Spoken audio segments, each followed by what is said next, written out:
Welcome, everyone. On behalf of the NGO Major Group Cluster for Global Citizenship, I want to welcome you to our parallel event for the 2021 High Level Political Forum. You know, the two most pressing concerns in the world have been the climate and COVID.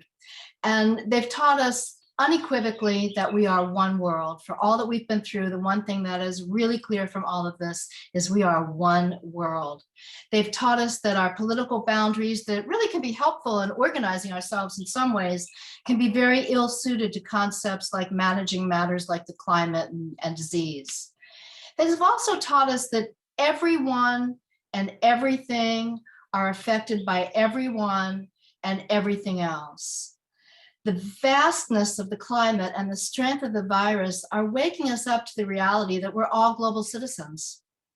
We're now realizing more than ever that our economic and our governance structures are just not sufficiently linked to human rights, and they're even less connected to the human spirit. So the Cluster for Global Citizenship focuses on global citizenship because we understand that if we want to shape a more compassionate, just, healthy and happy world, that we need to work from a new foundational concept, a concept that accounts for our interdependence.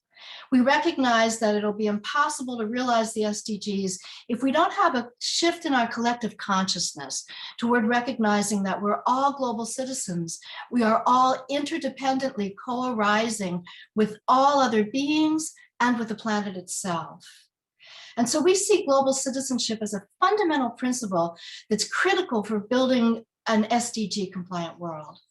So to that end, today we've invited 4 experts to open us up because they are extraordinary examples of global citizenship principles and practices. Our experts are going to kick us off with a conversation by just giving us some short summaries of the role of global citizenship in establishing the foundations we need to support an interconnected world. But before I introduce our experts, we want to start with a poll. And that poll is asking you, on a scale of 1 to 5, how important do you think global citizenship is? If we're going to realize the SDGs, how important is it that we really get the concept of global citizenship?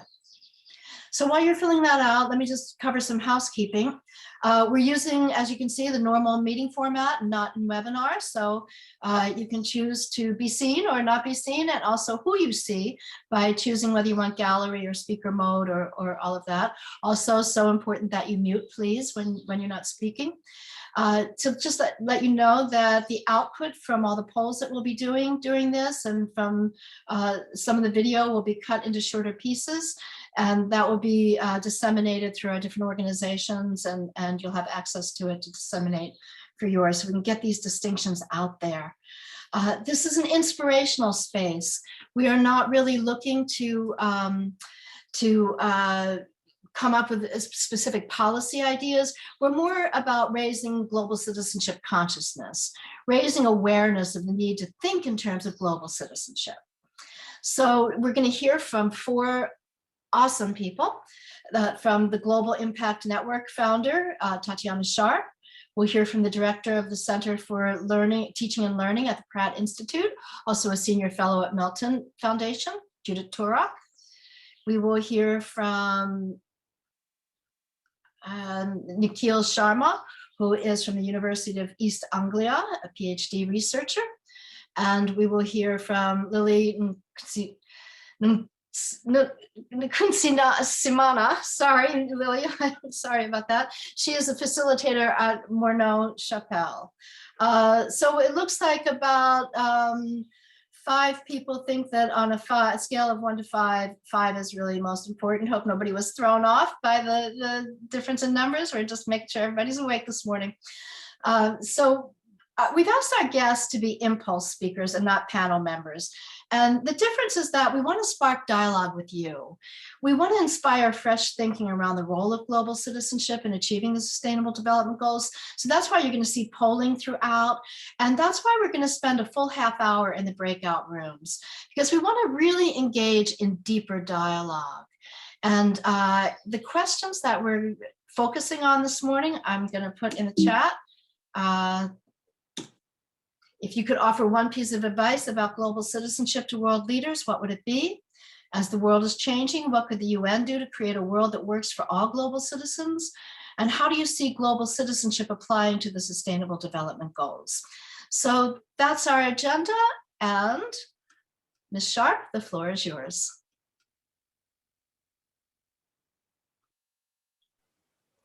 Thank you very much. It's lovely to be here. I'm just going to quickly get my screen up and sharing. Awesome. Great. Hopefully you can all see my screen. I think the polls, can everybody see it okay? Yes, we can. Awesome. All right, great. Well, I'm just going to get started on the topic of obviously global citizenship and the importance in its role when it comes to achieving the United Nations Sustainable Development Goals. So something that I think we've all pretty much recognized, but is important to reiterate, is just how important it is to recognize the role that all stakeholders play when it comes to achieving the UN SDGs. No individual alone or organization or government can achieve the global goals. And so it requires a lot of multilateralism and action amongst all stakeholders. And something that has been pretty obvious over the last couple of years is this overarching problem of a lack of accountability, transparency, and collaboration amongst all stakeholders, amongst governments, businesses, schools, nonprofits, and citizens alike. And so if we have a look specifically towards the role of technology when it comes to the SDGs, well, first of all, let's have a look at the current state of the world. I'm pretty sure we're all aware that in 2015, the United Nations and 193 countries agreed upon achieving 17 global goals to be achieved by 2030. Currently, we do not know how much progress we've made as a global society towards these goals. And obviously, without knowing where progress has been made, we simply do not know where progress is required, where to invest and create value in the future. More so, one of the biggest reasons that hinder monitoring progress for sustainable development is the inability to capture real-time data. So despite the fact that there's nearly over 4 billion people with access to the internet, the biggest problem for sustainable development is the inability to capture real-time data when it comes to monitoring action and progress. On an individual level, a lot of people question, how can I make a difference? Do my daily choices really count? Do they have the ability to change the world? And a lot of people feel very hopeless and frustrated and helpless. As we see in mainstream media, a lot of the news is dominating, whether it be wildfires ranging from the Amazon to California, or whether it be plastic pollution washing up on our shores. And it's very clear that many people do not know how to contribute towards the global goal agenda, nor do they really understand the value of their positive individual actions or have the tools to enable them to measure their unique contribution towards people and the planet. And so I'm really excited to address the role that Global Impact Network is playing in order to facilitate collaboration amongst all stakeholders when it comes towards the United Nations SDGs, and to support people to know exactly where to take action, to measure their unique contribution, both on an individual level as well as an organizational level and on a governmental level. So here's an example of one solution, which is Global Impact Network. It is the world's first social impact network. It's the first of its kind social media in digital revolution that tracks, measures, and showcases positive impact for sustainable development. So we truly focus on empowering citizens to enact positive change worldwide, fueling a global discussion where users from across the world are able to share their impact and see just how much their actions count in the bigger picture. It is definitely a call to action to celebrate global impact leaders, to celebrate those that are creating large-scale change, whether it be on a daily basis or whether it be throughout the years to come. We supply a lot of metrics and analysis So organizations, individuals, communities have a verified overview of their contributions to the global goal agenda. And I'm gonna show you a quick demo to show you just exactly how much your actions count and to view your unique impact statistics towards making a change. So it's a social impact that essentially is a call to action, empowers people to know exactly how to take action. We use a lot of gamification to make it exciting. And so we do this through positive reinforcement, where based on the different types of actions and challenges that the causes that you care about, you receive badges as well as an impact score. And similar to other social networks like Facebook and Instagram and Twitter, we have similar social media functionalities and features. However, the biggest difference is that your posts are specifically attributed towards actions that are related to one or more global goals. And so without further ado, allow me to give you a brief demo of the application. It's available on iOS and Android. Once you've signed up and you've logged in, you will be able, let me just quickly move this, sorry, 1 second. So once you sign in, similar to the social networks, you have your homepage. Now this is an accumulation of impact posts of people from all over the world. So here we can see this is a meat-free meals challenge.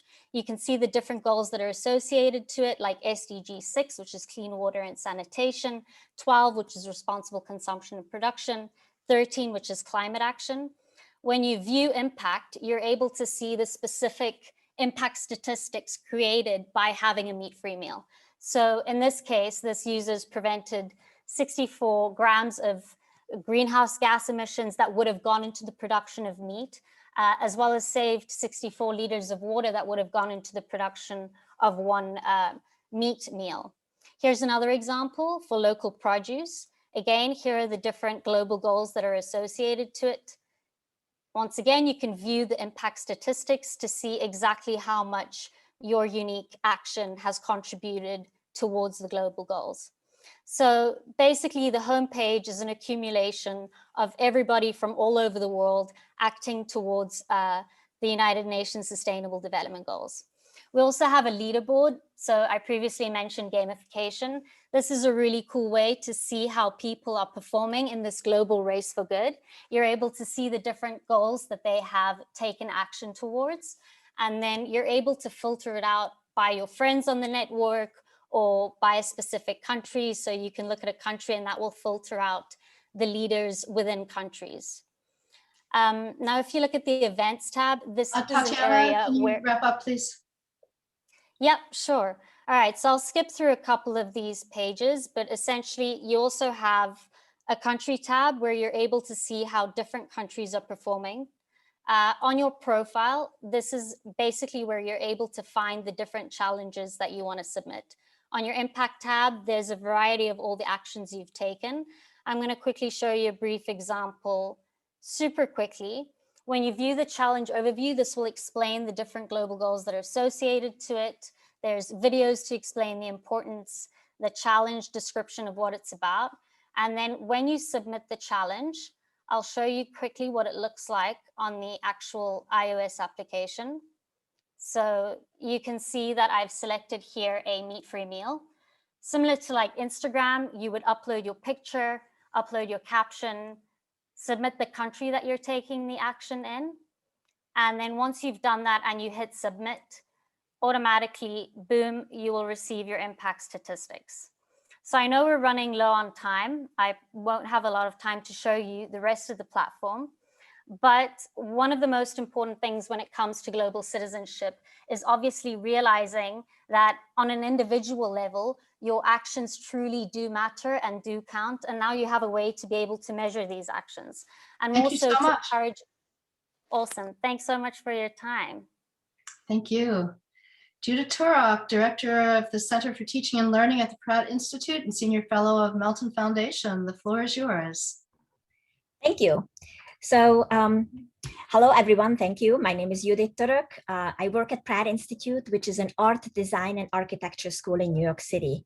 And as the director of the Center for Teaching and Learning, in that role, I create opportunities for teachers, Pratt faculty mostly, but they teach elsewhere in New York City, most of whom are creative professional artists, designers, to improve their teaching and their pedagogy. So when the pandemic hit in early March of 2020, like many other schools and universities and K through 12s, we were sent home to continue our work remotely. And as the CTL, we were given a specific directive, and that is help all these teachers be better teachers online. But being an art and design school with a lot of hands-on and making disciplines, pretty much none of the teachers that we work with had any online experience at all. So that was a big ask. As you all know, the pandemic had greatly affected students all over the world. I'd like to pause for a quick poll, just wondering if you know, according to UNESCO, approximately what percentage of all of the enrolled learners globally were impacted by COVID-19?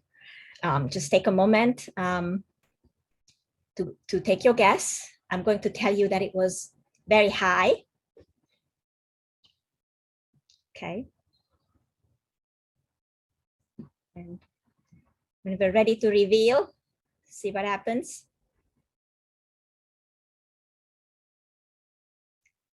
That is correct. The answer is actually 82.3% at the height of the pandemic. That's very high. So I'm a change maker and a global citizen, and I like to play at the edges. So instead of running a narrowly focused training for faculty about online teaching, that usually involve like specific tools and technologies and ed tech and mobile solutions for student engagement, we decided to create communities, interdisciplinary online faculty communities, where the teachers could come together and share what was going on. The key building blocks for these communities were, of course, trust and respectful communication. We needed to establish these safe spaces where participants could speak freely and share their concerns. And then something interesting started happening. While we were trying to focus and keep the conversation on the topic of education, like how to teach online and how are these technologies and how to keep the quality of education intact, the faculty were more interested in talking about other topics. They wanted to talk about the health of their students and their families and how the COVID was impacting them and the health of their teachers. They wanted to talk about the inequities the students were facing, and some were without proper internet connection, proper computers, inadequate spaces in their homes. Some had no homes, some had no food. So we're talking about the housing and the food insecurities. We talked a lot about mental health crisis, the anxiety, the depression that was showing up in the online classrooms every day, and the individual and the collective traumas that the teachers and the students were all facing together.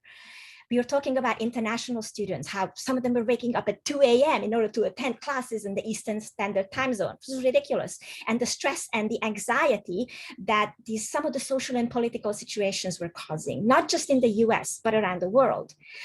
Issues of personal privacy, safety, security came into question, and of course, the environmental crisis all around it. So here we were trying to help the faculty be better online teachers, and instead we found ourselves in this what we call trans-contextual space, where different contexts and different topics and different perspectives met and sort of rubbed against each other. I also trained with Nora Bateson as a warm data host and a people need people host. And through that process, I know that change doesn't necessarily happen right at the center. It happens at the edges, in those sort of weird, wild spaces. And in these communities where faculty from different disciplines, artists, designers, everybody came together and it discussed the topics of injustice, inequity, health, mental health, power, hunger, poverty, political insecurities, and environmental crisis, and informed by these other contexts, at the end, they all became better online teachers. And I actually have data to show this, that the students who were the teachers who participated in these communities, they felt more supported, they enjoyed their online classes better, and what's better, they actually learned more the course content. So it worked. And so this is my one takeaway that I'd like to impart on you today, as I believe global citizenship is about holding and participating these very special type of communities, those that are based on trust respectful communication, and from within those communities, pushing our thinking and feeling and sensing to the edges of our knowing and understanding, and noticing what happens when these different things, these different ideas, these different contexts that usually don't come together, what happens when they do come together, when they meet, and what happens to the stitching at the seams of these contexts, of the different perspectives. And so I think it is at those seams, in those edges, that really hold the potential and the possibility for deep change, for healing and flourishing. Thank you. Excellent, thank you. And thank you for finishing ahead of time. So we want to hear from Nickhil Sharma now from University of East Anglia, a PhD researcher. Nickhil, the floor is yours. Thank you so much, Joni. So hi, everyone. It's a pleasure to be able to talk to all of you. I'm also actually here representing the Melton Foundation, and let me get straight to what I want to talk to you about today. So I'm going to share my screen. And what I want to talk to you about today is how digital spaces can have a great impact in terms of transformative change. And I'm speaking today from my perspective of working closely with three issues that I work with a lot. So the first one is advocacy for LGBTQ+ rights. The second one is I work as a trainer for SDG practitioners. And the third one is I work very closely in peace building when it comes to India and Pakistan. So what I noticed, or like the theme that I had a lot in my mind before the pandemic started, was that we are very connected, but very apart. And I felt like this tendency for us to grow apart was growing as the amount of information and the access to internet kept on increasing. And this was something that really disappointed me a lot, because I really feel that global citizenship, interconnectedness is really the answer to solve a lot of problems that we face today. And while I was pondering over this and working in India in 2019, I saw an extraordinary moment, an extraordinary movement, in New Delhi, where 150,000 Muslim women came together to peacefully protest against some policies of the government. And what this movement did was it brought together all of these people who were not talking to each other anymore, because they set an example for people to look up to. And this protest went on for 3 months, and I was on the ground as well, just being so inspired by these women and meeting so many different people who were finally looking up from their phones and actually talking to each other. But after 3 months, the COVID-19 pandemic hit. And like in many other parts of the world, social distancing norms were enforced in India, and all of these protesters were basically asked to go home. And I was like, okay, this is really, really disappointing, because I really felt that we, or at least in India, we had a movement that we all could look up to.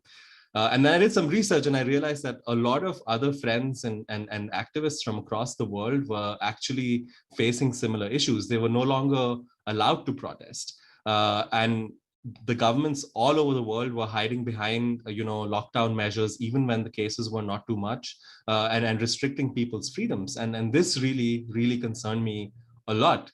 And then somehow in late 2020, I realized that a lot of activism had moved online. I was able to meet extraordinary individuals from across the world who were working on any topic under the sun you can imagine. And they were working with as much enthusiasm and fervor as they would, if they were on the ground. So it really gave me a lot of hope. What I want to talk about today, and hope that we also talk about later in the breakout rooms later on, is what are the challenges and opportunities that emerge from a lot of this activism moving online. So maybe if we could have the poll quickly. Yeah, great. So as you can see, I'm sure that a lot of you have also experience with online activism or just bringing people together online.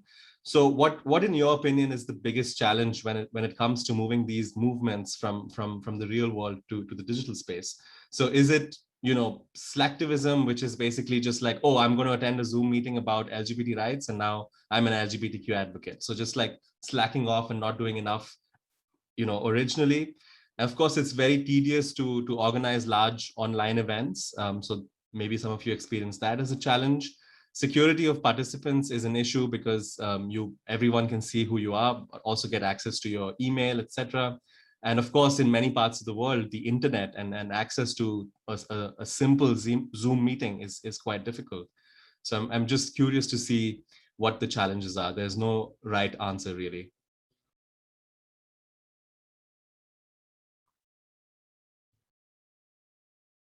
All right. I can see some answers are coming in. Maybe we can keep it for 10 more seconds and then we can share the results.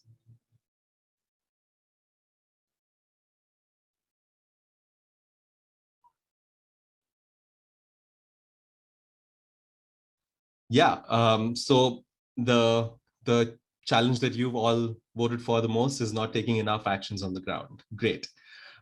So I will also try to tell you from my experience. So I have here like a quick screenshot of our work being featured on one of the national newspapers of India when we first we organized the first ever India-Pakistan Pride meet last month. And based on this event and a lot of other events that I've been organizing, I feel like apart from the challenges that all of you voted for just now, there are also a lot of opportunities. A lot of us can actually reach a lot more people through the internet at a much lower cost. We spent virtually nothing on these events. We wrote so many petitions directly to a lot of to the ministries.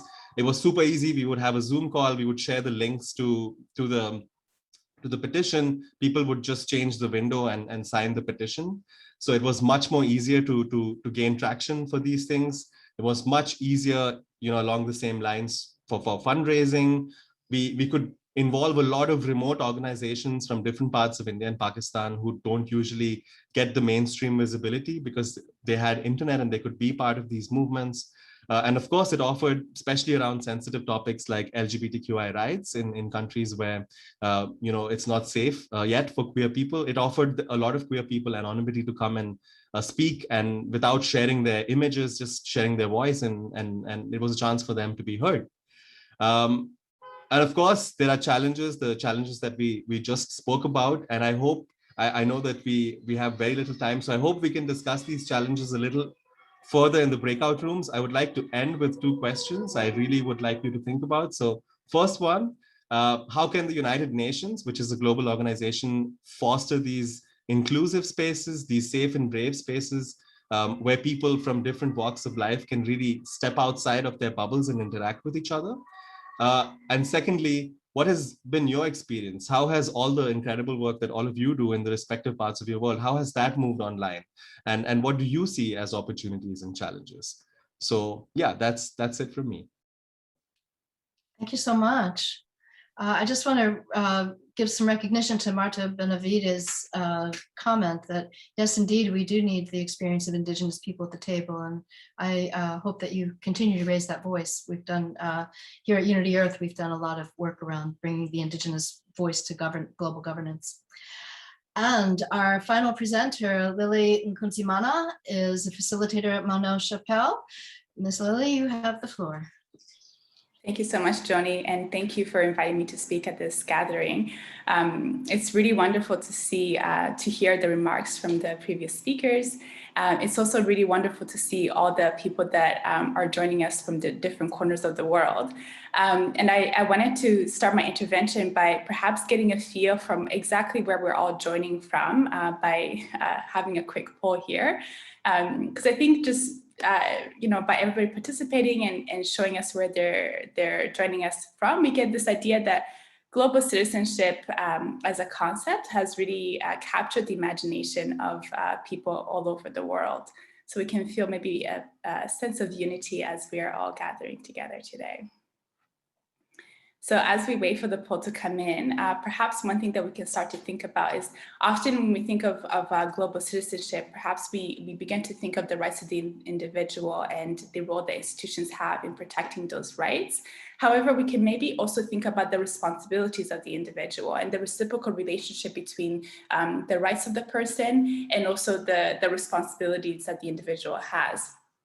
And I would like to use the analogy of the family in trying to get a better understanding of how these two work together. So in a family, each person really has the responsibility to contribute to the well-being of the whole. And so when we think of global citizenship properly understood in the world that we live in today, it entails that the member of each community really has a responsibility to contribute not only to the well-being of the immediate, but also to this interconnected, interdependent global community that we all live in today. And the pandemic has helped us to see how connected that we all are.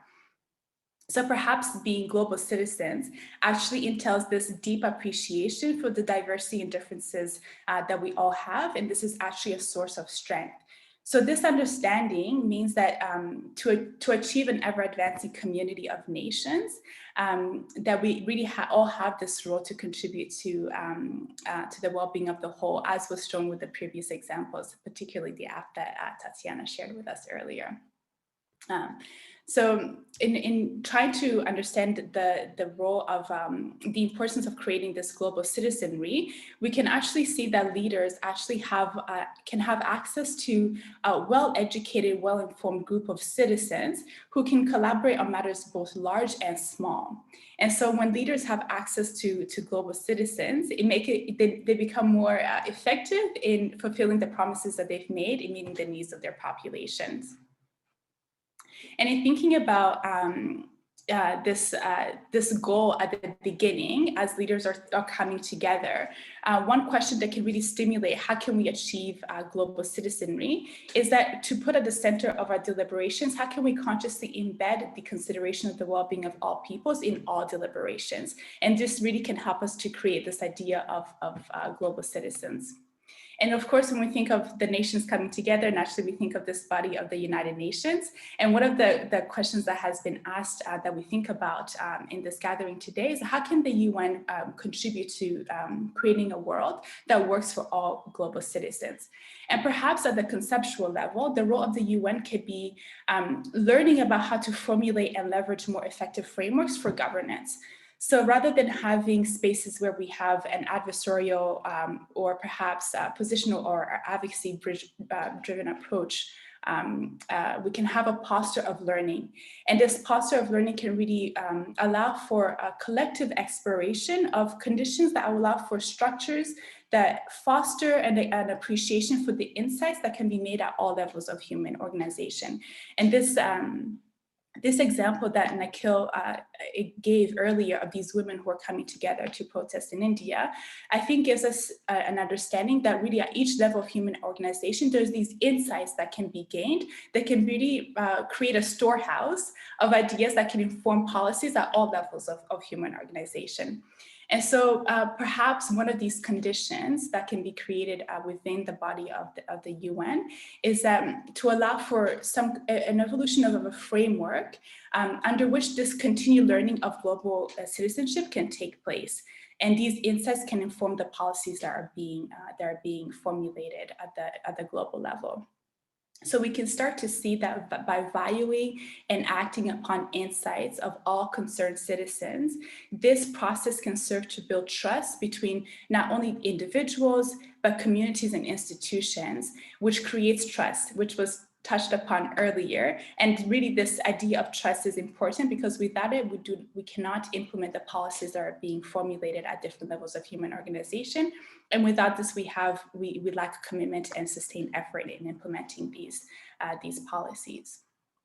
So lastly, I would just like to touch on this idea of the SDGs and how they really are a symbol of a global effort that we're all arising and resolving to dedicate ourselves to efforts that really meet the challenges before humanity. And of course, they're lofty goals, and perhaps by 2030 we will not have achieved them, but they really demonstrate an emerging understanding that at the moment, the current arrangement that we have for the distribution of resources is not balanced. So in pursuing the SDGs, we can see the growth and evolution of our understanding as global citizens. And of course, at this juncture, we can see that a group of individuals, and of course as a group of nations, our understanding of global citizenship has evolved from when we had the MDGs, which were targeting aid goals in developing countries. We have the SDGs where all nations, the role of all nations is recognized in creating this ever advancing civilization that we are all part of.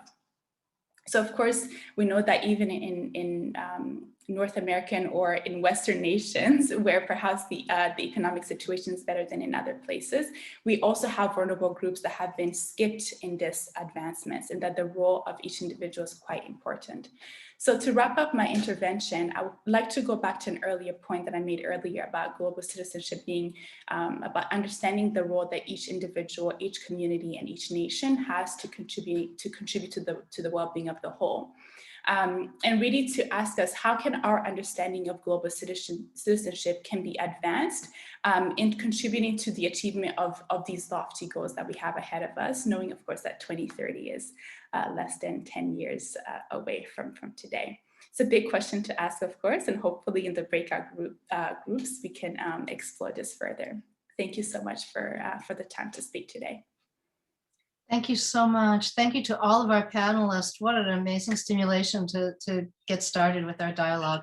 Thank you so much to all of you, and great diversity of perspective here. So we are going to break into breakout groups, but first we're going to have a little break with Skylar Funk again, our musician. And as we're listening to him, I'm posting the questions again in the chat box about what we'll be looking at in breakout groups. As soon as Skylar finishes, you'll see yourself in a group, and we encourage lots of participation by everyone, and we'll come back in about 30 minutes. So we have time for really deep dialogue, and I encourage you to dive in. Skylar, let's hear it.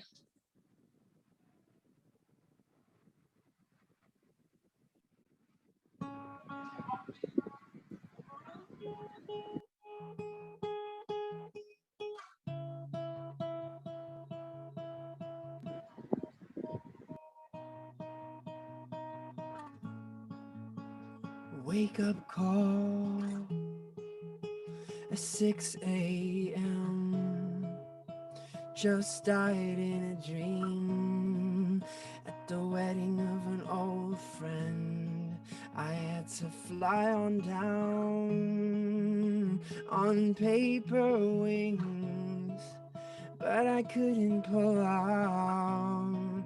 And then I woke up singing a mournful hymn about a life so sweet that no one stopped living for just 1 second to think of what we leave behind for the children to sing.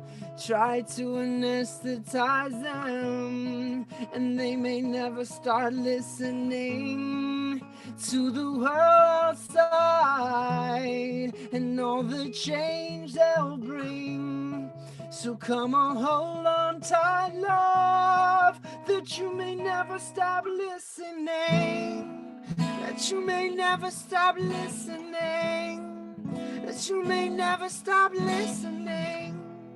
There's such a world outside, love, that you may never stop listening. So we may face the fire, or that we may cage the sun from that place inside. We crave to know what must be done, and there's no reason to hide. There's nowhere left to run. So you may choose to die, love, but you may never stop listening. That you may never stop listening. That you may never stop listening. So come on, hold on tight, love, that you may never stop listening. That you may never stop listening. That you may never stop listening. There's such a world outside, love, that you may never stop listening. So we close our eyes and go back to sleep. Just let the world flow by. You'll never have to fight to swim upstream. Let your heart burn bright in spite of everything. You gotta choose tonight that you will never stop listening, that you may never stop listening, that you may never stop listening. So come on, hold on tight, love, that you may never stop listening, that you may never stop listening, that you may never stop listening. There's such a world outside, love, that you may never stop listening. Ooh, that you may never stop, that you may never stop, that you may never stop listening, that you may never stop listening, that you may never stop listening. There's such a world outside, love, that you may never stop listening.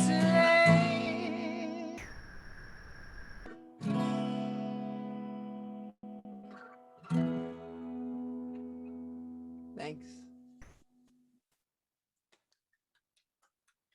Yes. Oh, that was awesome.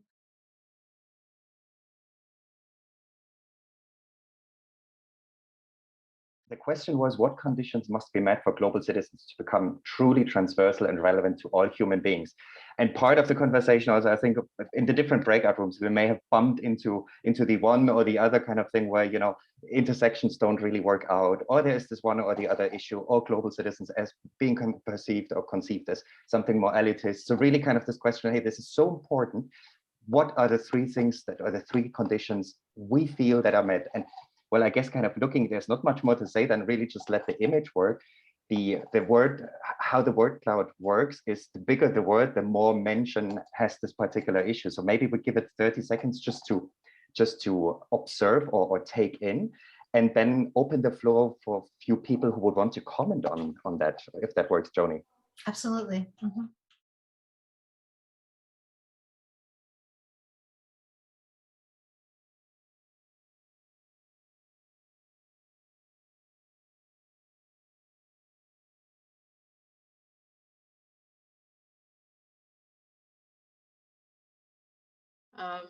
It's interesting that the SDGs is in a very small letters, considering it's a UN initiative. Very interesting. And it's what a lot of people are talking about, what brings us together, because it's a common theme for us to try to solve issues and problems in a more ecological and secular manner. So I found that interesting. I also put education, and then after I clicked submit, I was like, education on what? It's a broad word, but obviously needed. So, you know, is the UN responsible for education, or is it civil society? And it was only after I clicked submit, I was like, how does that make any sense? But obviously it's a needed thing. So I'm guilty as everyone else putting it down, but it's some of those conversations that we need to have to define them that I think is interesting, but very interesting poll. Thank you. Thank you. Dan, you have the floor. Thank you so much, Ma. And I also second the motion with Lara, the last speaker. What conditions must we meet for global citizenship? These are questions our leaders should be asking or answering. The conditions that will be required for us to see humanity as the primary goal and jettison our parochial stuff we need to create an entirely new world. So the conditions that we must embrace, if at all we want to fully domesticate this, is that we must find a way to have a common value, not global value, a common value We must find a way to kill our individual geographic and political ideology to give way for humanity. And how we're going to do that, just like the last speaker said, is where the challenge is. Because like he rightfully said, we need to now define context. We need to define terms. But more importantly, if we are going to make sure this concept of global citizenship sell, it must be able to be something that could be sold at the local level. Don't forget, like what everybody says, people feel that the global citizenship is an elitist concept because the face of that brand are our controversial diplomatic leaders. So you need to know where people are coming from. And some also in my own world in Africa, we feel that we will lose our identity, our culture, our heritage. But we are now beginning to learn that those of us that are fortunate to come over to the US, that you don't lose your identity per se. We just need to find a common factor that binds us all together. And there is. Thank you. Thank you. Humphrey. I find it interesting that the word trust turns out in such big letters. This is as you may know, the International Year of Peace and Trust, so declared by UNESCO and echoed by the General Assembly. I think this is enormously important. I was struck by the fact that when it was approved by UNESCO, there was a statement that no money should be spent on it from the budget of UNESCO. But the reality is that we need to be talking a whole lot more, and this picks up on what Dan was just talking about. We need to be talking a whole lot more about how we can build trust and what's involved in trust. And of course, that ties in very directly with understanding. If we don't understand one another, indeed, if we don't, in a metaphorical sense, speak the same language, it's going to be very difficult to create the trust that we need. Thank you.